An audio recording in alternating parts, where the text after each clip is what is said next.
Hello दोस्तों, कैसे हो। आशा करता हूँ कि सभी मेरे प्रिय विद्यार्थी तरोताज़ा होंगे। एक बार फिर से आपका कर्ण एजुकेशन प्लेटफॉर्म पर हार्दिक स्वागत और अभिनंदन। कल किसी कारणवश में क्लास नहीं चढ़ा पाया, इसलिए सभी से माफी चाहता हूँ। दोस्तों, आज एक कोटेशन के साथ मैं आपकी सुबह सुबह हाजिर हुआ हूँ। सभी विद्यार्थियों को गुड मॉर्निंग। हाँ दोस्तों, अपन बात करते हैं। देखिए, कोटेशन लाया हूं आपके सामने। क्या कोटेशन है, पढ़िए एक बार कि जीवन में गिरना भी अच्छा है। इंसान जब तक अपने जीवन में गिरता नहीं है तब तक उस इंसान को समाज में, या बात करूं मैं परिवार की बात करूं या समाज की बात करूं, तो उसको अपनी औकात का पता नहीं चलता है।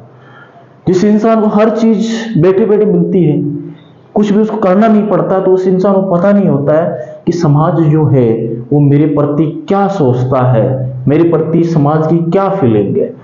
तो इंसान को जीवन में एक बार गिरना बहुत जरूरी होता है, जिससे उसकी औकात का पता चलता है। क्या कहता है, औकात का पता चलता है।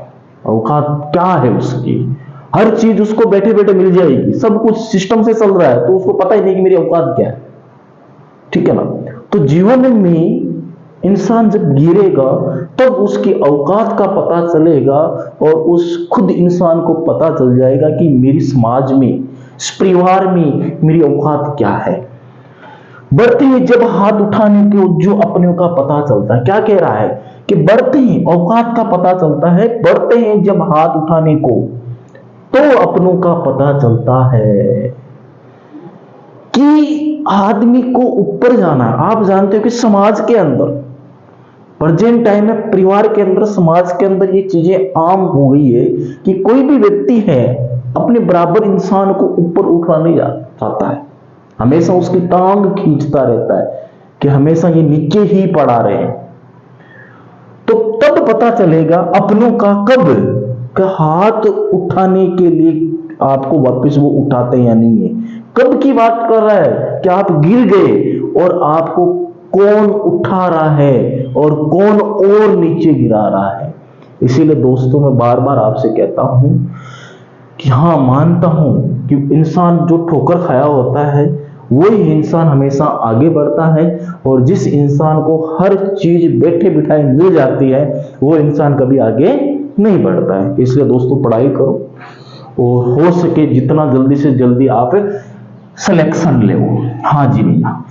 तो कल अपने मतलब कहने का मतलब, जो मैंने इससे पहले लास्ट वीडियो चढ़ाया था, उस वीडियो के अंदर अपन ने देखा था, क्या देखा था कि वेग मेरे हिसाब से कंप्लीट हो गया था कि वेग क्या होता है। तो मैंने आपको बताया था भाई साहब, वेग होता है विस्थापन बटा समय, और वेग अपने आप में कैसी राशि है, सदिश राशि है। और वेग का जो मात्रक होता है वो मात्रक होता है आपकी मीटर प्रति सेकंड। ठीक है, वेग और चाल का मात्रक सेम होता है। चलो जी, आज अपन एक नई चीज लेके आते हैं जिसका नाम है त्वरण। क्या है? त्वरण, जिसको ऐसे प्रदर्शित किया जाता है। त्वरण का मतलब होता है एक्सीलरेशन। त्वरण का मतलब क्या होता है? एक्सीलरेशन होता है। त्वरण क्या होता है, ध्यान से देखिए। अपन कोई भी मान लीजिए गाड़ी चला रहे हैं, चाहे वो बाइक हो, चाहे वो 4 व्हीलर हो, चाहे 2 व्हीलर हो। जब भी अपन बाइक चलाते हैं तो अपन जानते हैं कि भाई जो गाड़ी है वो कभी भी एक वेग से नहीं चलती है। कि भाई शुरू हुई तो 17 किलोमीटर प्रति घंटे से हुई, और जब रुक रही है तब तक वो 17 किलोमीटर प्रति घंटे से चल रही है। ऐसा नहीं होता है। खुली जगह है तो अपन क्या करते हैं, ज्यादा स्पीड से चलाते हैं। और मान लीजिए आपके एकदम भीड़ भाड़ वाला क्षेत्र आ गया तो वहां अपन क्या करते हैं, कम स्पीड से चलाते हैं। तो कम स्पीड से चलाना, ज्यादा स्पीड से चलाना, इसका मतलब किसमें चेंजमेंट आया? वेग में परिवर्तन हुआ। सीधी सी बात है। पहले अपना जो खुली जगह थी वहां वेग क्या था, ज्यादा था, और अब भीड़ भाड़ वाला क्षेत्र आ गया तो वहां वेग क्या है, कम है। वहां वेग क्या है, कम है। यानी वेग में क्या आया, चेंजमेंट आया। और वेग में जो चेंजमेंट आया है वो किसके साथ आया है? तो आप कहोगे सर वो समय के साथ आया है। किसके साथ आया है? समय के साथ आया है। कि अपन ने मान लो गाड़ी स्टार्ट की, 10-15 मिनट तक अपन उसी स्पीड से चल रहे हैं, अगले 10-15 मिनट में मान लो आपने डाउन कर ली स्पीड भीड़ भाड़ वाले क्षेत्र में, तो समय के साथ वेग में क्या आया, परिवर्तन आया। तो सीधा सा आप कह सकते हो कि त्वरण क्या होता है कि वेग में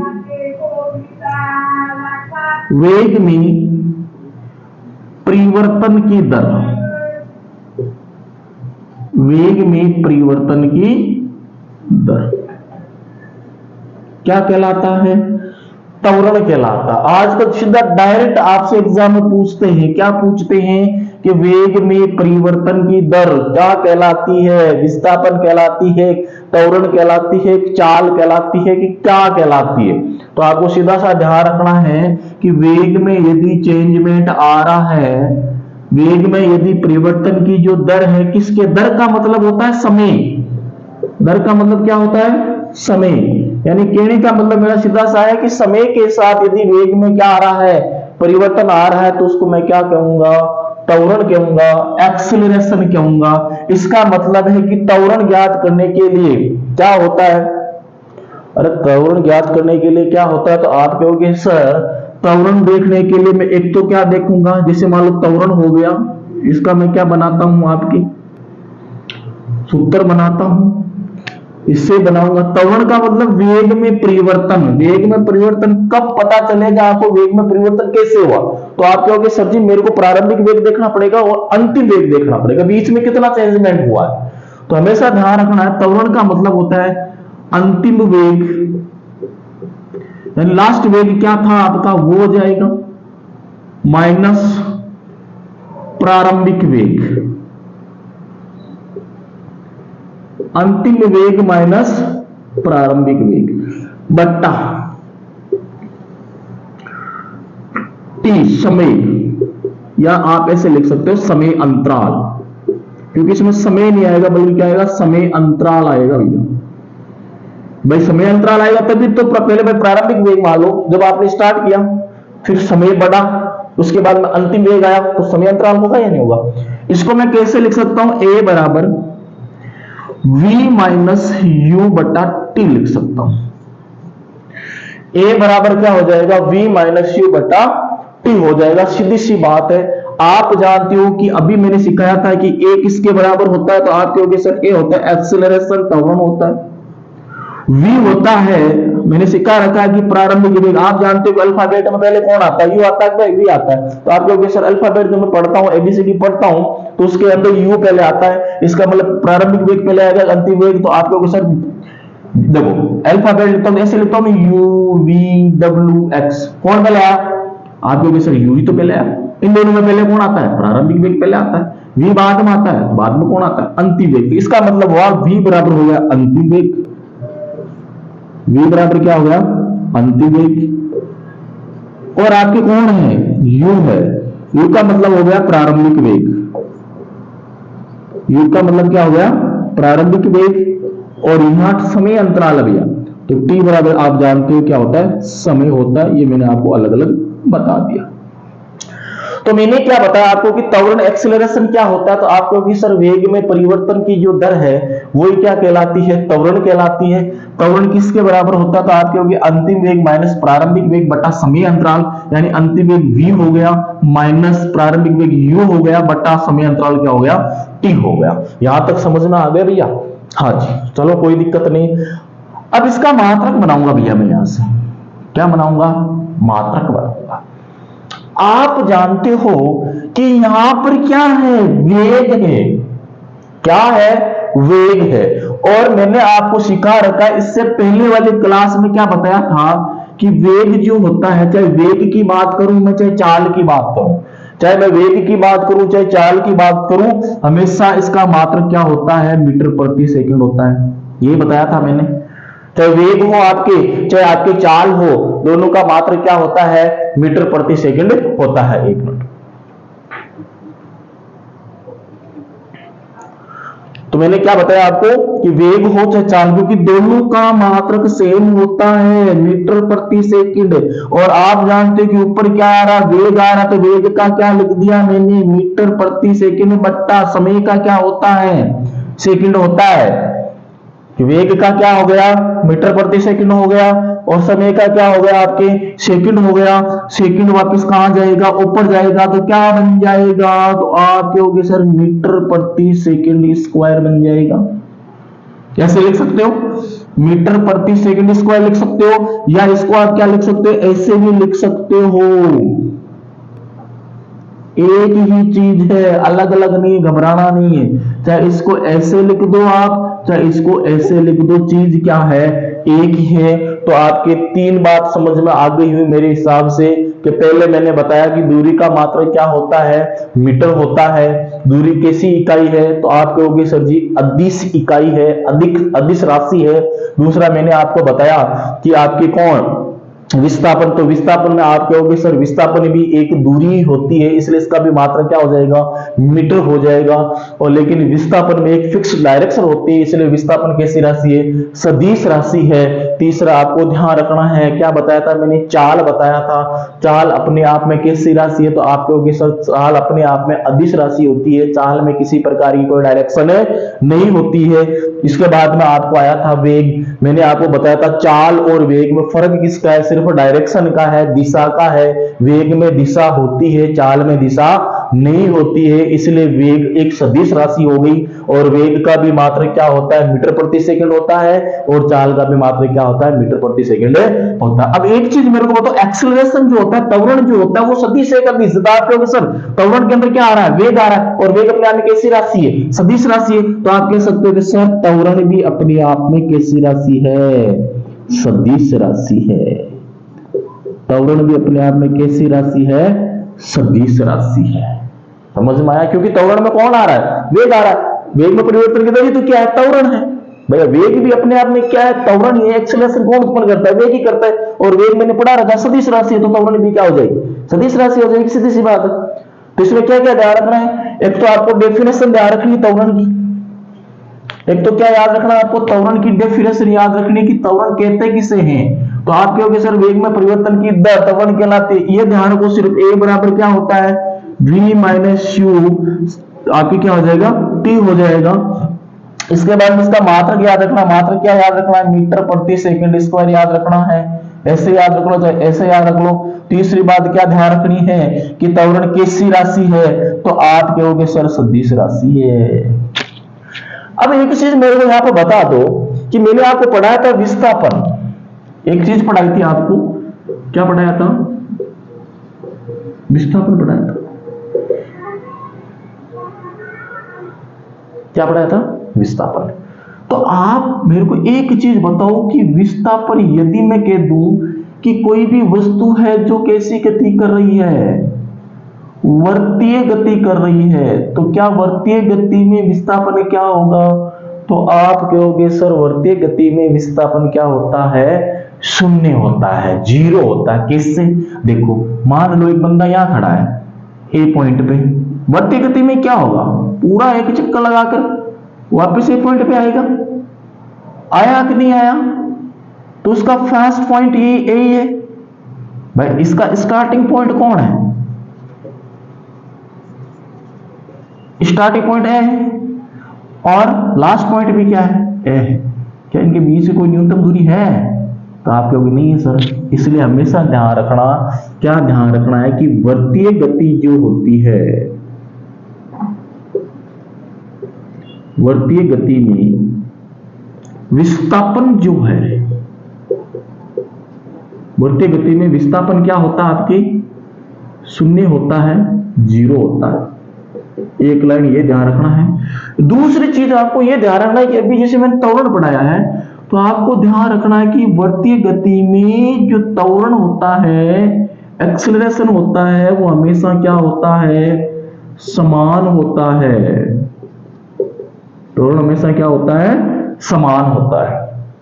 पहली चीज क्या ध्यान रखनी है आपको कि वर्तीय गति के अंदर विस्थापन शून्य है। विस्थापन क्या है, शून्य है, क्योंकि विस्थापन मैंने बताया था कि प्रारंभिक बिंदु और अंतिम बिंदु के बीच की न्यूनतम दूरी क्या होती है, विस्थापन होती है। तो इसमें कोई न्यूनतम दूरी है ही नहीं, क्योंकि ऐसे स्टार्ट हुआ था और वापस कौन पर आ गया, ए पर आ गया, तो क्या हो गया, शून्य हो गया। लेकिन ध्यान रखना, क्वेश्चन आ सकता है एग्जाम में कि वृत्तीय गति में त्वरण क्या रहता है, समान रहता है। कि आपके त्वरण क्या रहेगा, समान रहेगा। कौन सी गति में, वृत्तीय गति में। यहां तक समझ में आ गया? हाँ जी, कोई दिक्कत वाली बात नहीं है, आराम से देख लो, कोई समस्या नहीं है। ठीक है जी, हाँ जी। आगे मैं बात करता हूं, त्वरण की बात करते हैं अपन। मिटा देता हूं इसको एक बात, त्वरण अभी कंप्लीट नहीं हुआ।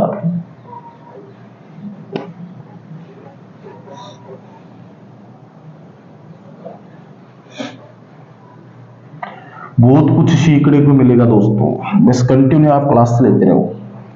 कोई भी एग्जाम है, चाहे स्टेट गवर्नमेंट का है चाहे आपके सेंट्रल गवर्नमेंट का है, एक भी क्वेश्चन जो मैं बोर्ड पे करवा देता हूं उससे बाहर नहीं जाएगा। अब देखो, जैसे मैंने आपको लिखा कि भाई त्वरण कितने प्रकार का होता है, त्वरण जो है वो कितने प्रकार का होता है, तो आपको ध्यान रखना है त्वरण जो होता है वो 3 प्रकार का होता है। कौन कौन सा? त्वरण जो होता है वो 3 प्रकार का होता है आपके। एक त्वरण होता है धनात्मक त्वरण,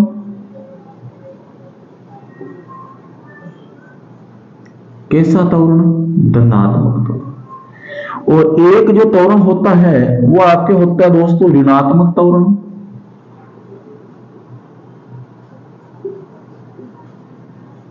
धनात्मक त्वरण और ऋणात्मक त्वरण। अब ध्यान रखना कि जो ऋणात्मक त्वरण इसको मंदन भी कहा जाता है। 2018 वाले डी ग्रुप रेलवे के अंदर क्वेश्चन आया था कि मंदन क्या है, मंदन क्या है, तो आपको ध्यान रखना है मंदन होता है ऋणात्मक त्वरण होता है। और थर्ड जो है वो आपके शून्य त्वरण,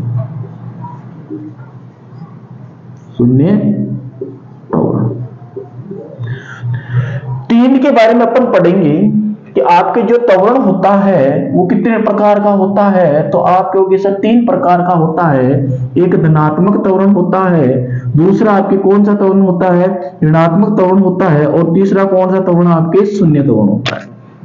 अब समझिए कि धनात्मक त्वरण कैसे और ऋणात्मक त्वरण कैसे और आपके शून्य त्वरण कैसे। तो ध्यान रखो कि जब समय के साथ, यदि समय के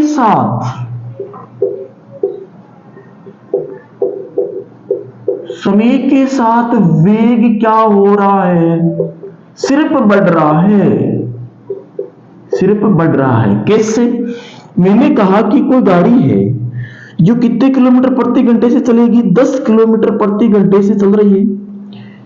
1 घंटा हो गया, 1 हाउस बाद में वो 15 किलोमीटर प्रति घंटा होगी। फिर 1 घंटे में मैं कह देता हूं 20 किलोमीटर प्रति घंटा होगी। ये गाड़ी है, वो गाड़ी क्या कर रही है, पहला जो घंटा हुआ, पहले वो शुरू में कितने किलोमीटर प्रति घंटा थी, 10 किलोमीटर प्रति घंटा। 1 घंटा हो गया, 1 घंटे के बाद में उसने क्या किया, अपनी स्पीड कितनी कर ली, 15 किलोमीटर प्रति घंटा कर ली। उसके 1 घंटा बाद में कितनी कर ली, तो आप कहोगे सर 20 किलोमीटर प्रति घंटा कर ली। तो देखो इसका ग्राफ देखो, ऊपर जाएगा, इसे ऊपर जाएगा इसे ग्राफ। यानी पहले 10 थी, फिर 15 थी, फिर 20 थी, यानी कितनी बढ़ी, 5 किलोमीटर प्रति घंटा बढ़ गई। यहां कितनी बढ़ी, आप कहोगे सर 5 किलोमीटर प्रति घंटा बढ़ी। बढ़ रही है, घट रही, बढ़ रही है। तो जब समय के साथ क्या होता है, वेग बढ़ता है, तो क्या कहूंगा, वेग में तो परिवर्तन आ रहा है। पहले वेग 10 किलोमीटर प्रति घंटा था, फिर 15 किलोमीटर प्रति घंटा हुआ गाड़ी का, फिर 20 किलोमीटर प्रति घंटा हुआ। वेग में परिवर्तन का मतलब क्या होता है, त्वरण होता है। लेकिन वेग में जो परिवर्तन हो रहा है तो उसके साथ साथ वेग क्या हो रहा है, बढ़ रहा है। और वेग बढ़ने का मतलब मैंने क्या सिखाया आपको, वेग बढ़ना, बढ़ना हमेशा क्या होता है, पॉजिटिव होता है, धनात्मक होता है। तो सीधी सी बात है, जब कोई भी आपकी गाड़ी है और उस गाड़ी का वेग समय के साथ क्या होता है, बढ़ता है, तो उसको मैं धनात्मक त्वरण कहूंगा। यदि इसका उल्टा करूं, उल्टा का मतलब पहले आपकी गाड़ी का वेग था 20 किलोमीटर प्रति घंटा, अब हो गया अगले घंटे में 15 किलोमीटर प्रति घंटा, फिर वापस क्या हो गया 10 किलोमीटर प्रति घंटा। तो वेग क्या हुआ, घटा। वेग क्या हुआ, घटा। तो वेग घटने का मतलब कौन सा त्वरण, तो आप कहोगे सर जी वेग घटने का मतलब होता है ऋणात्मक त्वरण। कौन सा त्वरण होता है, ऋणात्मक त्वरण। बढ़ना पॉजिटिव, हमेशा ये जानते, घटना माइनस, नाम से स्पीड का। और वेग घटने का मतलब क्या होता है कि गाड़ी में क्या आ रहा है, मंदन आ रहा है। गाड़ी में क्या आ रहा है, मंदन आ रहा है। मंदन का मतलब भी क्या होता है, आपकी ऋणात्मक त्वरण होता है। तो समझ में आ गया। यदि किसी गाड़ी का वेग है वो समय के साथ यदि क्या हो रहा है, बढ़ रहा है, तो उसको कौन सा त्वरण बोला जाएगा, ऋणात्मक त्वरण बोला जाएगा।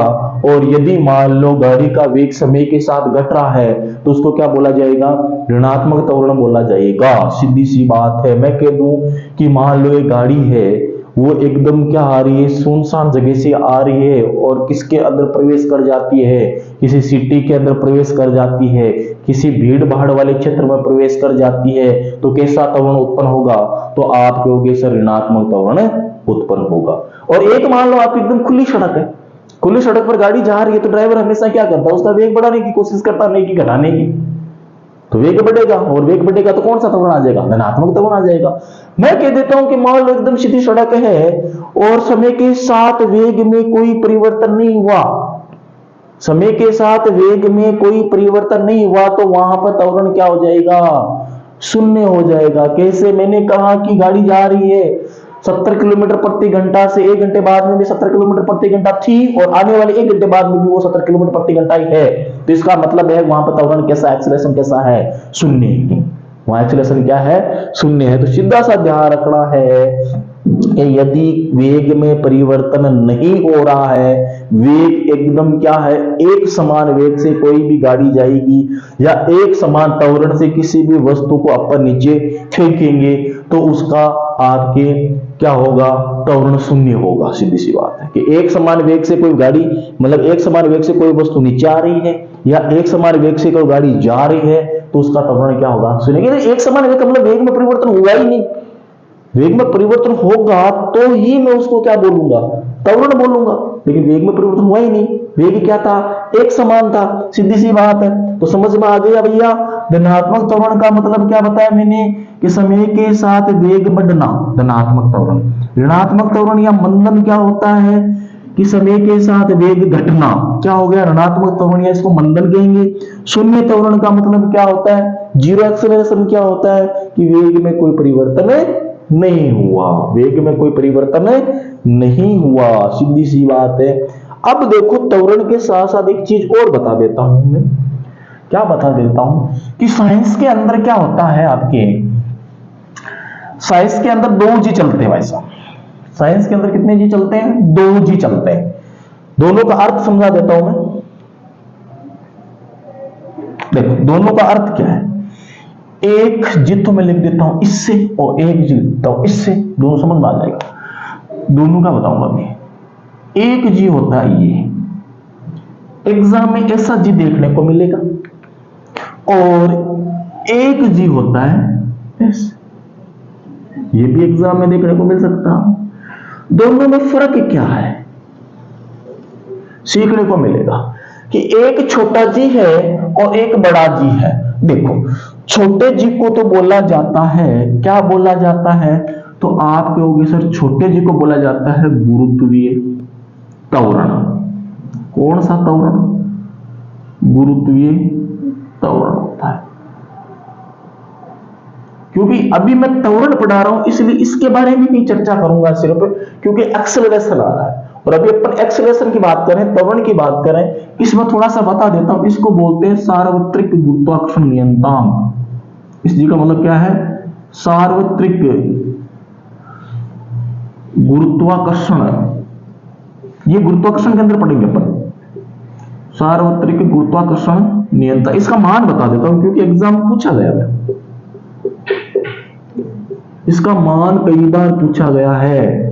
क्या मान होता है, तो आप कहोगे सर इसका मान होता है 6.67 इंटू 10 की power -11 nm square upon kg square. ये डी ग्रुप लगभग 60% पेपर में आया था कि जी का मान कितना होता है। एक बार इतना ही ध्यान रखो कि दोनों में फर्क बताया, क्योंकि अभी मैं सिर्फ गुरुत्वीय त्वरण ही पढ़ाऊंगा, क्योंकि अपना टॉपिक की एक्सेलरेशन चल रहा है, इसलिए आप पर बात किसकी करेंगे, एक्सेलरेशन की ही करेंगे। यहाँ पे इतना ध्यान रखना है कि बड़ा जी का मतलब होता है सार्वत्रिक गुरुत्वाकर्षण नियतांक, और आप जानते हो कि सार्वत्रिक गुरुत्वाकर्षण का नियम किसने दिया था, तो आप कहोगे सर आइजैक न्यूटन ने दिया था। किसने दिया था, आइजैक न्यूटन साहब ने दिया था सार्वत्रिक गुरुत्वाकर्षण का नियम। केवल इसका मान याद रखो 6.67 इंटू 10 की power -11 nm square upon kg square. अभी क्या करता है एग्जामिनर आजकल ये चीज दे देता है चारों ऑप्शन में, आपके यहाँ कौन याद करेगा, इसको छोड़ो ना, आप इतना याद कर लेते बहुत है। तो आजकल एग्जामिनर होशियार हो गया, आप पेपर उठा के देखो पिछले वाले, वो क्या करता है चारों ऑप्शन में यही चीज देता है 6.67 इंटू 10 की पावर -11 देगा, फिर आगे इसकी इकाई चेंज कर देता है।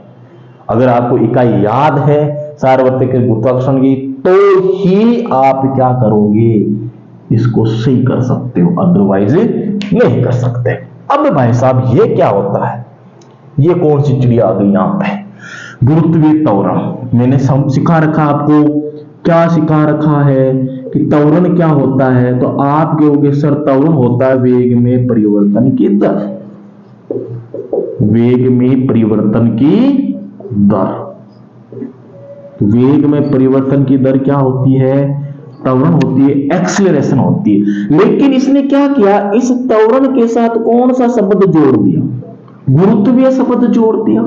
गुरुत्वीय किसमें होता है, आप जानते हो गुरुत्वीय तो ग्रहों में होता है, पृथ्वी का अपना गुरुत्वीय है, चंद्रमा का अपना गुरुत्वीय है, सूर्य का अपना गुरुत्वीय है, मंगल ग्रह का अपना गुरुत्वीय है। गुरुत्वीय का मतलब होता है गुरुत्वाकर्षण। अब सीधी सी बात है कि गुरुत्वीय का मतलब क्या बताया मैंने, गुरुत्वाकर्षण बताया।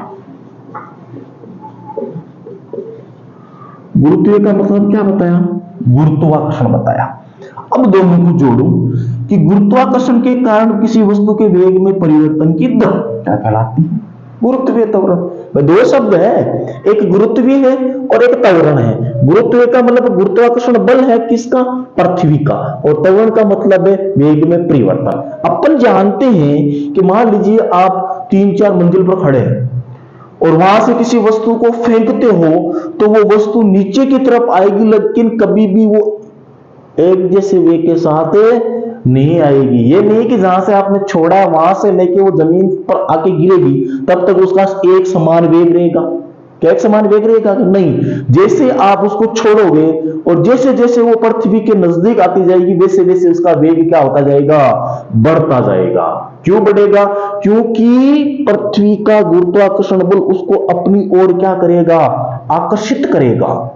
पृथ्वी का गुरुत्वाकर्षण बल क्या करेगा, अपनी ओर उसको आकर्षित करेगा।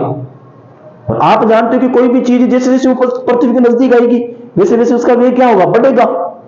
तो वेग में परिवर्तन हुआ नहीं हुआ, वेग में परिवर्तन किसके कारण हुआ, गुरुत्वाकर्षण बल के कारण हुआ, इसलिए इसको क्या कह दिया, गुरुत्वीय त्वरण।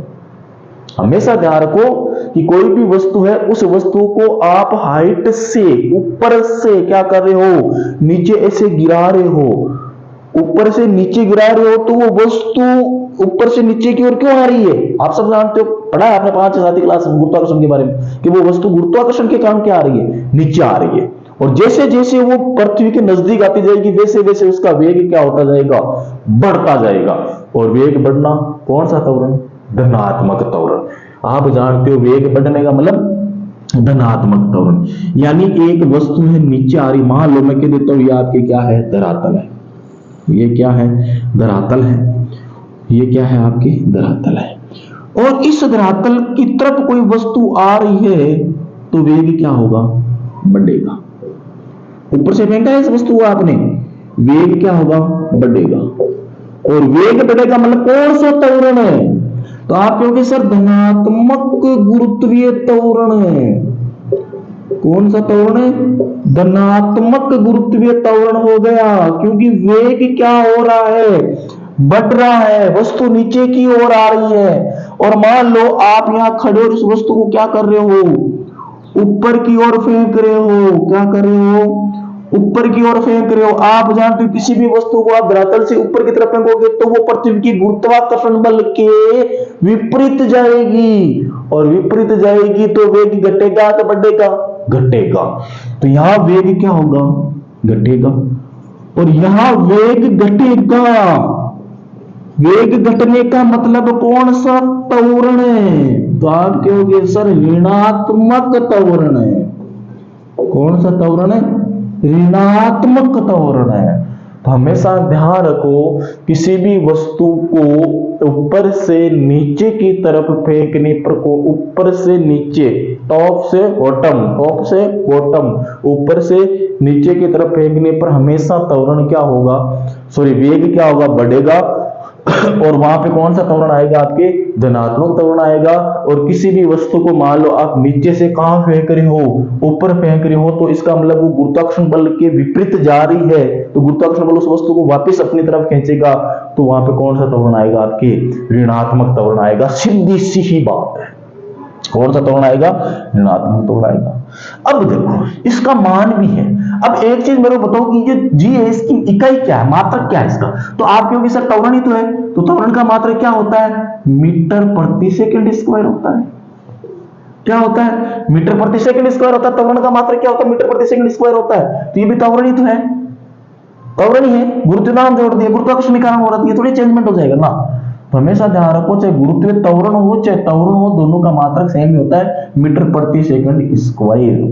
लेकिन जी का मान पूछ सकता है वो आपसे कि गुरुत्वीय त्वरण जो जी है छोटा, इसका मान कितना होता है? ये भाई साहब रट लेना आप, इसका मान होता है 9.8 मीटर प्रति सेकंड स्क्वायर। अब दोनों जी है ना, इन दोनों जी का मान आपको रट लेना है, क्योंकि इनमें से एक का मान आपके एग्जाम में आएगा। कौन सा?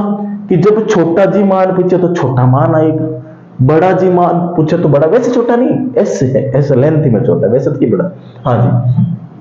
तो छोटा जी जो है, छोटा जी का मान हो जाएगा 9.8 मीटर प्रति सेकंड स्क्वायर, और बड़ा जी इसका मान हो जाएगा 6.67 इंटू 10 की power -11 nm square upon kg square. ठीक है जी। हाँ जी। तो ध्यान रखना, गुरुत्वीय त्वरण भी दो प्रकार का होता है, धनात्मक त्वरण होता है और ऋणात्मक त्वरण होता है। धनात्मक त्वरण कब होगा? जब आप किसी वस्तु को ऊपर से कहां फेंकोगे? नीचे की तरफ फेंकोगे, तो हमेशा उसका वेग बढ़ेगा, तो धनात्मक त्वरण है। और किसी वस्तु को आप नीचे से ऊपर की तरफ फेंकोगे तो वहां पर कौन सा त्वरण है? ऋणात्मक त्वरण है। ठीक है भाई साहब, मिलते हैं कल। चाहिए।